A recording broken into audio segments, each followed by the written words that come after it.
किसी एक एमएलए ने भी आवाज नहीं उठाई असेंबली में प्राइवेट स्कूलों के खिलाफ। क्यों नहीं उठाई? क्या तुम्हें हिस्सेदारी मिलती है?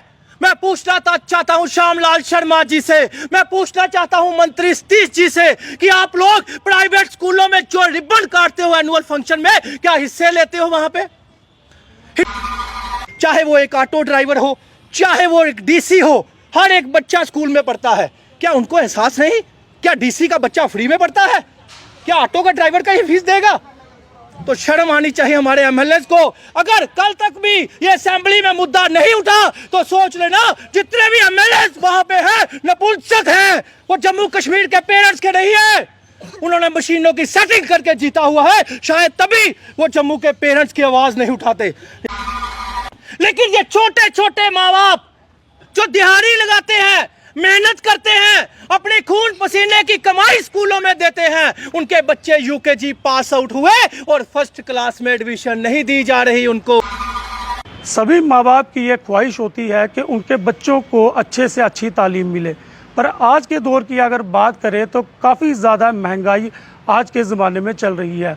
और उसी बीच में अगर बच्चों की बात करें तो उनकी जो स्कूल फ़ी है, यानी कि हर साल के बाद उनको जो है एनुअल फ़ी देनी पड़ती है। और उसी बीच में आपको एक बात बताएं कि आज अमित कपूर जी का प्रोटेस्ट चल रहा है और उनका साफ तौर से कहना है कि कुछ दुकानें हैं जहां पर बच्चों की फ़ीस तो हम एनुअल फ़ी देते हैं, पर उसी के बीच में अगर बताते चले आपको, बच्चों को यूनिफॉर्म, बच्चों की बुक्स, कुछ ऐसी दुकानें हैं, पर्टिकुलर दुकानें जहां पर उन बच्चों को लेने के लिए जाना पड़ता है, यानी कि उनके पेरेंट्स को मजबूरी में वहां पर जाना पड़ता है। हम ये चीज़ आपकी मान सकते हैं कि एनुअल फ़ी जो है स्कूल में ही जमा करवानी चाहिए, पर दूसरी तरफ अगर देखें तो अगर यूनिफॉर्म और बुक्स की अगर बात करें हम कहीं से भी ले सकते हैं, पर्टिकुलर एक शॉप नहीं होनी चाहिए। आइए विजुअल के माध्यम से देखिए अमित कपूर जी का क्या कुछ कहना था। फर्स्ट क्लास की एज रिलैक्सेशन बहाल करो, प्राइवेट सीबीएसई स्कूल की लूट बंद करो, प्राइवेट सीबीएसई स्कूल की फीस बंद करो।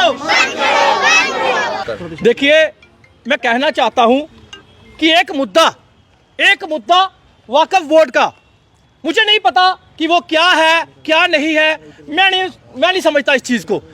जम्मू कश्मीर से जीत के गए हमारे एमएलए, अरे चुल्लू भर पानी में डूब मरो, चुल्लू भर पानी में डूब मरो। छोटे छोटे बच्चे सड़कों पे हैं और असेंबली में आप एक दूसरे को गालियां निकाल रहे हो, लेकिन इन छोटे छोटे बच्चों को सड़कों पे ले आए हो। वक्फ बोर्ड का मसला हुआ, पूरी असेंबली गूंज पड़ी, पूरी असेंबली गूंज पड़ी, क्योंकि बड़े बड़े लोगों के मसले हैं वो। लेकिन ये छोटे छोटे माँ बाप जो दिहाड़ी लगाते हैं, मेहनत करते हैं, अपने खून पसीने की कमाई स्कूलों में देते हैं, उनके बच्चे यूकेजी पास आउट हुए और फर्स्ट क्लास में एडमिशन नहीं दी जा रही उनको। क्यों नहीं दी जा रही? क्योंकि 2020 में न्यू एजुकेशन पॉलिसी आई थी, 2024 में इन्होंने नर्सरी क्लास के 3 बच्चे का ऑर्डर निकाला, हमने वेलकम किया। लेकिन 6 साल के बच्चे का जो फर्स्ट क्लास का ऑर्डर है, मैं पूछना चाहता हूं, 1 साल में जो बच्चे एनरोल में थे, 2 साल आपने रिलैक्सेशन दी, हमने वेलकम किया, हमने स्वागत किया आपके ऑर्डर का। लेकिन जो तीसरा साल लास्ट ईयर बचा हुआ है, उसकी रिलैक्सेशन लेट क्यों की जा रही है? जो यूकेजी पास आउट बच्चे हुए हैं उनको क्यों सड़कों पे लाया जा रहा है? क्यों माँ बाप को सड़कों पे लाया जा रहा है? क्यों माँ बाप को धूप में घुमाया जा रहा है? आखिर शर्म नहीं आती जम्मू कश्मीर के एमएलए को? किसी एक एमएलए ने भी आवाज नहीं उठाई असेंबली में प्राइवेट स्कूलों के खिलाफ। क्यों नहीं उठाई? क्या तुम्हें हिस्सेदारी मिलती है? मैं पूछना चाहता हूं श्यामलाल शर्मा जी से, मैं पूछना चाहता हूं मंत्री सतीश जी से कि आप लोग प्राइवेट स्कूलों में जो रिबन काटते हो एनुअल फंक्शन में, क्या हिस्से लेते हो वहां पे? हिस्से लेते हो वहां पे, तभी प्राइवेट स्कूलों के लिए आवाज नहीं निकलती आपसे। आज बुक्स, मैं कह रहा हूं 1, 2, 5 दुकानें हैं जिन्होंने सारी दुकानों के काम भी बंद कर दिए। सिर्फ 1, 2 दुकानें हैं जिन्होंने हर जगह काउंटर खोलकर बुक्स के सेट 2000 से 9000 पे बेचे जा रहे हैं।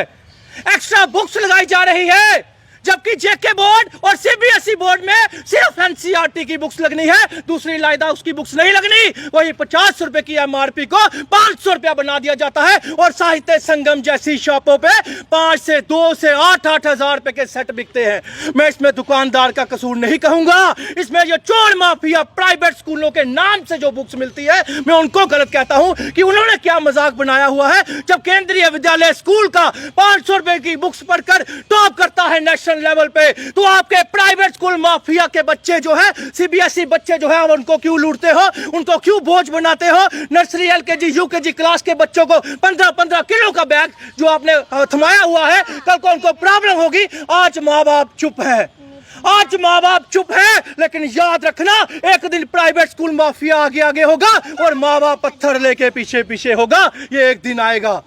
अगर मैं 5 दिन का पहले ही हमने सरकार को समय दिया था, लेकिन नपुंसक ऑफिसर, नपुंसक कहने जा रहा हूं, नपुंसक ऑफिसर जो बैठे हुए हैं एजुकेशन डिपार्टमेंट में या फिर सेक्रेटरीट में, कमिश्नर सेक्रेटरी साहब को कहना चाहता हूं कि कब ऑर्डर दोगे, कब इन बच्चों को राहत दोगे, कब दोगे इन बच्चों को राहत। जब असेंबली में मुद्दा गूंजेगा, तब जब असेंबली में मुद्दा गूंजेगा। और असेंबली में तो ये नपुंसक जो एमएलए बिठाए हुए हैं ये आवाज नहीं उठाएंगे प्राइवेट स्कूलों के खिलाफ। चाहे लगा दो मेरे पे एफआईआर, मुझे फर्क नहीं पड़ता।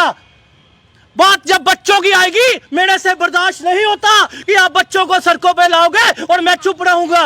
मैं कहना चाहता हूं दिल्ली लगातार रेगुलर प्राइवेट स्कूलों के खिलाफ, इन छोटे छोटे बच्चों के लिए सड़कों पे आ जाइए। हम डेली प्रोटेस्ट करेंगे, डेली का डेली प्रोटेस्ट होगा और इन चोरों का नपुंसक ही नहीं, जो मुंह से निकलेगा वही बोलेंगे। लगा दे एफआईआर, फर्क नहीं पड़ता, लेकिन बच्चों का ऑर्डर जल्द से जल्द निकाला जाए। फर्स्ट क्लास की एज इलेक्शन का लास्ट ऑर्डर है, जल्द से जल्द निकाला जाए। बुक्स यूनिफॉर्म की दुकानों पे रेड की जाए और सबसे बड़ा घोटाला फीस